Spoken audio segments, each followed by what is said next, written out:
Good morning, আমি উর্মি আর আমার 5 মিশালির নতুন একটি ভ্লগে তোমাদের সবাইকে আরও একবার স্বাগত। তো এখন বাজে ঘড়িতে প্রায় 8টা। সবাই তো এইমাত্র ঘুম থেকে উঠেছে, কারণ বেড়াতে এলে সেই তাড়াহুড়োটা থাকে না যেটা রোজকার জীবনে থাকে। তো ঘুম থেকে উঠে আমি চলে এলাম বারান্দায়। তোমাদেরকে ভাবলাম একটু বাইরের ভিউটা দেখাবো, কিন্তু না, ভিউ তো কিছু দেখাই যাচ্ছে না। আর এখন ওরা সবাই চা খাচ্ছে, আর চা খেয়ে সবাই কিন্তু আমরা রেডি হয়ে নেব। আর রেডি হয়ে আমরা চলে যাব ব্রেকফাস্ট করতে।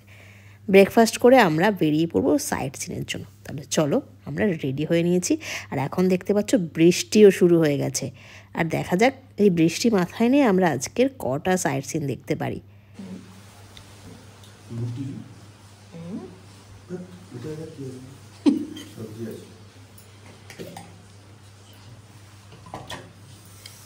সবজি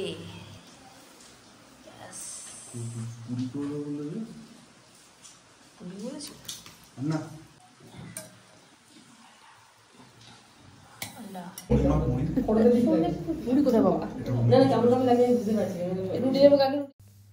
ব্রেকফাস্ট করে আমরা সবাই গাড়িতে চলে এসেছি। আজকে কিন্তু ক্রিস একটু হালকা, কারণ আমাদের সব লাগেজ রুমে আছে। আর এদিকে কিন্তু টুকাই ইন্ডিয়ান অয়েল সার্চ করে দিয়েছে, কারণ ক্রিসকে নিয়ে আমরা এখন যাব ওর একটু সকালের ব্রেকফাস্টটা সারাতে। কারণ কাল রাত্রে আমরা যখন হোমস্টেতে আসি তখন ওর একদমই পেট খালি। তাই আজকে আমাদের ফার্স্ট লোকেশন পেট্রোল পাম্প। তো পেট্রোল পাম্পে যেতে যেতে রাস্তার অবস্থা কিন্তু দেখতেই পাচ্ছ, পুরো মেঘে ঢেকে গেছে। আর আমাদেরকে অনেকটাই নিচে নামতে হবে, কারণ পেট্রোল পাম্প একদমই নিচে কার্শিয়াং স্টেশনের কাছে। আর আমরা চলে এসেছি কার্শিয়াং স্টেশনের একদম সামনে। আর চারিদিকটা কেমন মেঘে ঢেকে গেছে দেখতে পাচ্ছ, একটা আলাদাই কিন্তু ব্যাপার। আর আমরা ওখানে ভুল করে পেট্রোল পাম্পটা ক্রস করে গেছিলাম, তাই আমাদেরকে অনেকটা জ্যামে পড়তে হয়েছিল। আর প্রায় বেশ আমাদের ঘুরে ঘুরে তারপর পেট্রোল পাম্পে এসে পেট্রোল নিতে হয়েছিল। আর কার্শিয়াং খুবই কনজেস্টেড একটা জায়গা।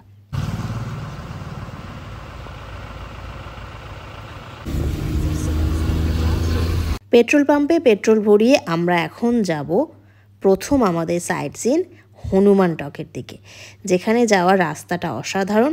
আর পাহাড়ি রাস্তা তোমাদেরকে প্রায় 3-4 দিন ধরে আমি দেখাচ্ছি, আর আলাদা করে কী বা দেখাবো। আর আমরা চলে এসেছি হনুমান টকের সামনে। 40 ফুটের এই হনুমানজির মূর্তি অসাধারণ লাগছিল। আমরা তো দূর থেকে দেখতেই পাচ্ছিলাম, তবে কাছে এসে যেন মনে হচ্ছে বিশাল লাগছে আরও মূর্তিটা। আর এদিকে দেখো চা বাগান, আর এদিকে প্রচুর গাড়ি দাঁড়িয়ে আছে, প্রচুর ট্যুরিস্ট এসেছে এখানে।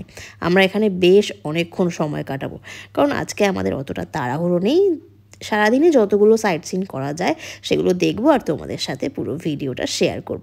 তাহলে চলো, তোমরাও আমাদের সাথে এই কার্শিয়াংয়ের সুন্দর সুন্দর জায়গাগুলো ঘুরে দেখতে থাকো। সে কোথায় গেল মানটা? বাবাই নামার সময় পায়ে লাগছে। ও বাবা, এইখানটা একটু তুলে দিতে বলবি, কেউ কিচ্ছু বলবে না। এখানটা তুলে দিতে বলবি, আমি ঠিক ছবিটা তুলে নেবো টুক করে, ঠিক আছে? হ্যাঁ, গাড়ি তুলে কিছু বলবে না? না।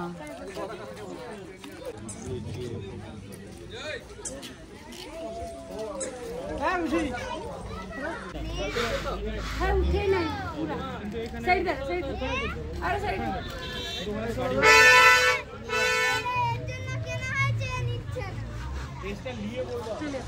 ও খাবে না।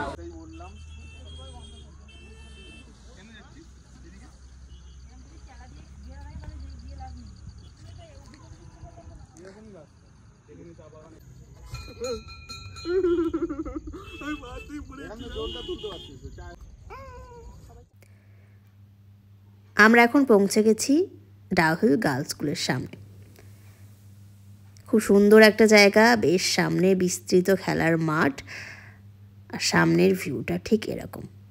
স্কুলটা কিন্তু আস্তে আস্তে মেঘে ঢেকে গেল। এখান থেকে বেরিয়ে আমরা এখন যাব ভিক্টোরিয়া বয়েজ স্কুলের সামনে। বহু চর্চিত, খুবই পপুলার একটা স্কুল।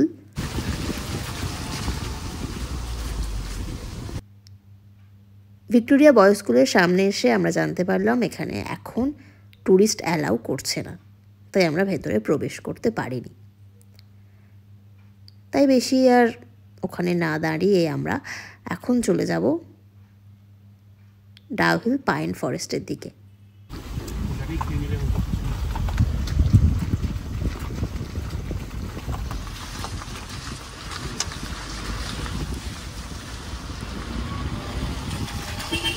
ডাউহিল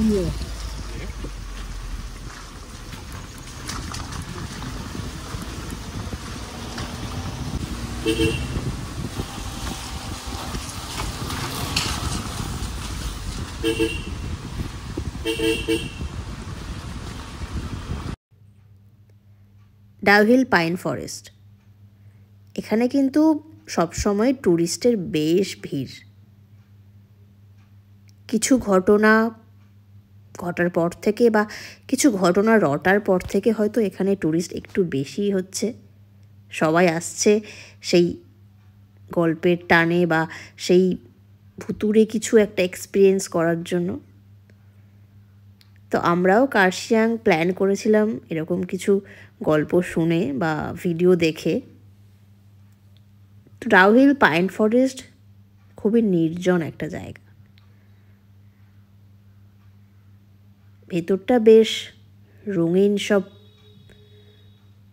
পতাকা দিয়ে সাজানো। গাছে গাছে বেশ সতর্ক বার্তা লেখা আছে। আমরা যাব আর একটু ভেতর দিকে, আর গিয়ে দেখব যে ভেতরে আর কি কি আছে আর কতটা আমরা যেতে পারলাম সবটা তোমাদের সাথে চলো শেয়ার করব। আর কারা কারা ডাউহিল পাইন ফরেস্ট এসেছো বা আসার প্ল্যান করছো তারা একটু কমেন্ট করে জানাও।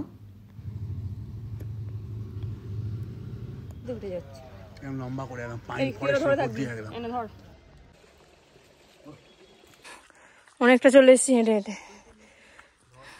এটাই কি ডেথ রোড? এতে তো ম্যাপে লেখা আছে ওই দিকটা, না এটা থেকে ওই দিক দিয়ে নামার সময় ওইটা ডেথ রোড পড়ছে। এখানে কিন্তু প্যান্থার আছে, আরও অনেক সব অ্যানিম্যাল আছে এখানে।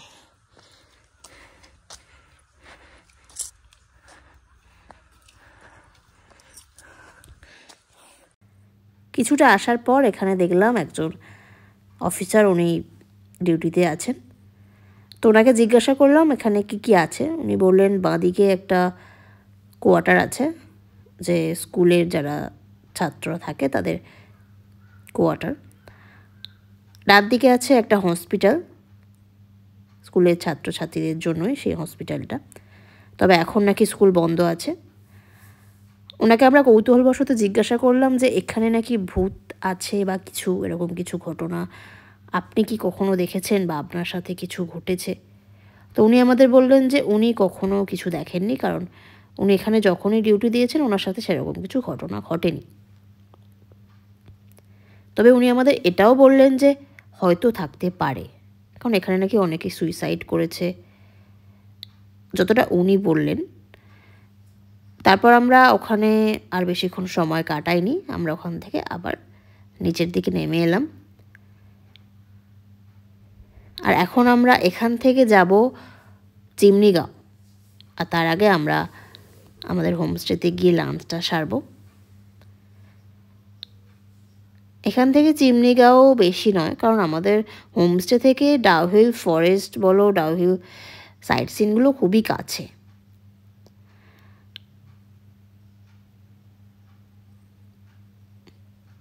তো হোমস্টেতে ফিরে আমি চলে এসেছি একদম বারান্দাতে তোমাদের সাথে এই ভিউটা শেয়ার করার জন্য। কাল রাতে আজকে সকালে কিছুই দেখা যাচ্ছিল না, তবে এখন কিন্তু পুরোটাই ক্লিয়ার। আমরা লাঞ্চ করে বেরিয়ে পড়েছি চিমনিগাঁও আসার জন্য।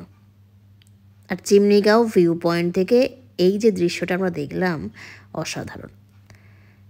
তারপর হোমস্টে আমাদের যিনি মালিক ছিলেন উনি বলেছিলেন কাছে একটা মেলা বসেছে, এমনি লোকালিটি একটা মেলা, যেখানে সেরকম ভিড় হয় না, সেরকম দোকানপাটও বসে না। তো আমরা চলে এসেছি সেই মেলার সামনে। ভেতরে কি যা বুঝলাম অতটা আড়ম্বর নেই এই মেলাতে, এমনি গ্রামের বাচ্চারা মজা পায় ছোটোখাটো মেলায়, তাই এই মেলার আয়োজন। এই মেলা নাকি প্রায়ই বসে শুনলাম। ভেতরটা একদমই ফাঁকা, সেরকম ভিড় নেই, হয়তো দোকানপাট খুলবে বা বন্ধ হচ্ছে জানি না, আমি দেখে বুঝতে পারিনি। তারপর ওখানে কিছুক্ষণ ঘোরাঘুরি করার পর আমরা এখন যাব এমন একটা ভিউ পয়েন্টে যেখানে কিনা আমরা হোমস্টে বুকিং করার জন্য ফোন করেছিলাম, কিন্তু আমরা হোমস্টে পাইনি। তো সেখানে যাওয়ার যে রাস্তাটা আর পাশের যে ভিউটা, চলো সেটা তোমরা একটু দেখতে থাকো, আর আমরা সেখানে গিয়ে তোমাদের সাথে একেবারে কথা বলছি।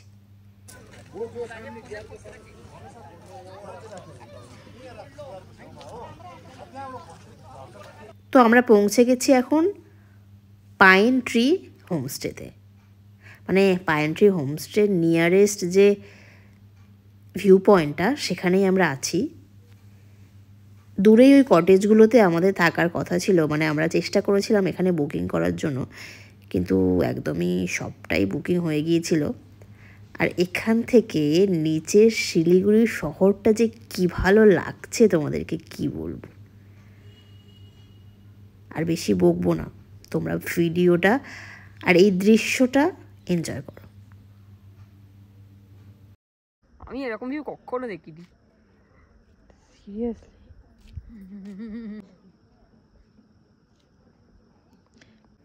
দারুণ লাগছে, পুরো স্বর্গসুখ ভাই, স্বর্গসুখ।